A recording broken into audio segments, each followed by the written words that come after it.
পঞ্চম।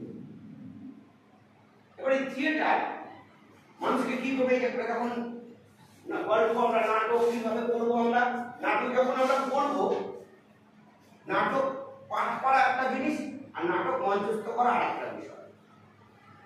নাটক যখন আমরা করবো তখন এই চরিত্রগুলোর সঙ্গে যদি আমরা ঠিক মতন নিজেদের না অভিযোজিত করতে পারি তাহলে ভালো লাগবে না, মনে বিষয়।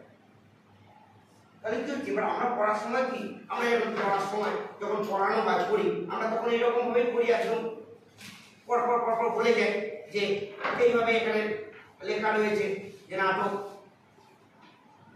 ফটিককে জিজ্ঞাসা করিলেন, কেমন যে ফটিক, মামার সঙ্গে কলকাতায় যাবি? এভাবে বলা বলছে এটা হচ্ছে নাটক পাঠ, এটা হচ্ছে নাটক পাঠ। ওটা মানুষের অ্যাটেনশন আসছে না। যখন দেখা গেল যে ফটিক চরিত্র মঞ্চে চলে এসেছে, সেই বালক, তার ওরকম বয়স, তার ওরকম পোশাক, তার ওরকম পোশাক পরানো হয়েছে, তখন সবাই নড়ে চড়ে পড়ে। কারণ আমরা আগে বলেছি যে আমাদের সেন্স, পঞ্চ ইন্দ্রিয় কোনো কাজের সময় অ্যাক্টিভ হয়ে যায়, তাই পড়ানো হচ্ছে তো, হ্যাঁ, ওই অ্যাক্টিভ হয়ে যায়। তখন আমরা তাকে দেখি, সে কি বলেছে শুনি, তার সঙ্গে আমাদের নিজের সঙ্গে মিল রাখার চেষ্টা করি, তার আনন্দের আমরা করার চেষ্টা করি। ঠিক আছে, কিরকম ভাবে হয় এবারে এদিকে চেঞ্জ হয়ে যায় নাটকে। কি আসতে বলেছিল ঠিক আছে,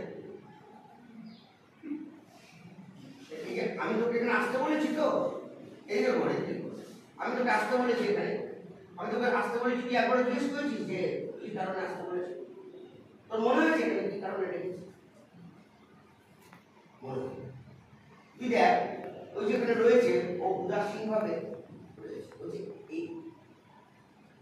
এই চরিত্র যখন মঞ্চে আসবে তার হাব ভাব মানুষের কাছে প্রকাশ করে, ওই হাব ভাবেই সে কিন্তু মানুষ কিন্তু তাকে অ্যাকসেপ্ট করবে। দেখা গেল কোন একজন চরিত্র এসেছে থিয়েটারে, সে কোনো কথা বলছে না, সে নাচ করছে, নাচ করছে, নাচের মধ্যেই তার মনের কথা ভাবভঙ্গি ফুটিয়ে তোলাচ্ছে।